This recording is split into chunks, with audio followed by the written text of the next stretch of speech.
Hi friends, കല്ലൂസ് വീട്ടിലേക്ക് എല്ലാവർക്കും സ്വാഗതം. നമ്മൾ ഇന്ന് ചെയ്യാൻ പോകുന്നത് നെല്ലിക്ക അച്ചാറാണ്.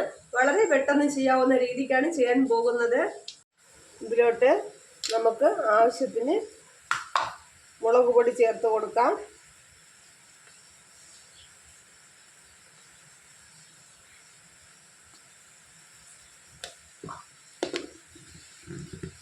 നെല്ലിക്ക കുറച്ച് വലിപ്പം കൂടിയതായിരുന്നു, അതുകൊണ്ടാണ് നമ്മൾ ചെറിയ പീസായിട്ട് കീറിയിട്ടിട്ടുണ്ട്. വെള്ളം തിളപ്പിച്ച് അതിൽ നെല്ലിക്ക ഇട്ട് 2 ദിവസം വച്ചിരിക്കുകയായിരുന്നു. ഒരു 1/4 ടീസ്പൂണോളം ഉലുവപ്പൊടി,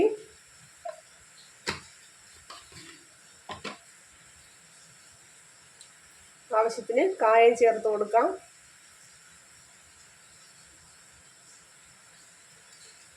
ഉപ്പിട്ടായിരുന്നു ആവശ്യത്തിന്, എന്നാലും കുറച്ച് ഉപ്പ് കൂടി ചേർത്ത് കൊടുക്കാം. നല്ലപോലെ ഒന്ന് മിക്സ് ചെയ്തെടുക്കാം.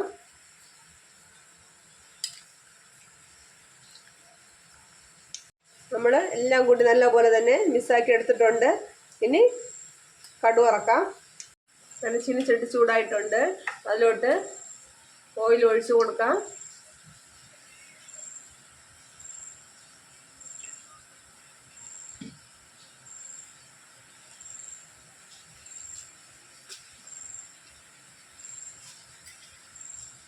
ഇനി കടുക് ഇട്ട് കൊടുക്കാം.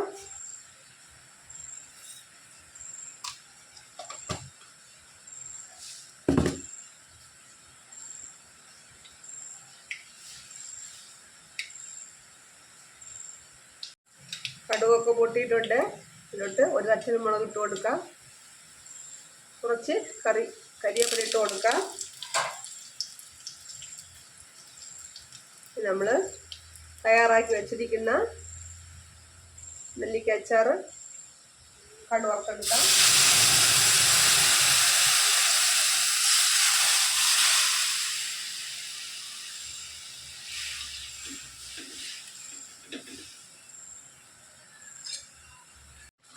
അങ്ങനെ നമ്മുടെ നെല്ലിക്ക അച്ചാർ തയ്യാറായിട്ടുണ്ട്. നമ്മൾ ചോറ് കിട്ടാനൊക്കെ എളുപ്പമായിരിക്കും ചെയ്ത് വെച്ചിരുന്നാൽ. സമയം ഏതാണ്ട് രാത്രി 10:30 കഴിഞ്ഞു.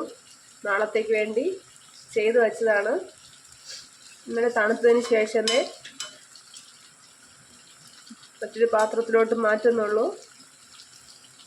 നമ്മളിന്ന് ഇതിനിങ്ങനെ തന്നെ വച്ചിരിക്കുകയാണ്. നമ്മളെ നെല്ലിക്ക അച്ചാർ തയ്യാറായിട്ടുണ്ട്. ഈ വീഡിയോ ഇഷ്ടമായെങ്കിൽ നിങ്ങളെല്ലാവരും ലൈക്ക് ചെയ്യുക, ഷെയർ ചെയ്യുക, സബ്സ്ക്രൈബ് ചെയ്യുക. Okay, thank you.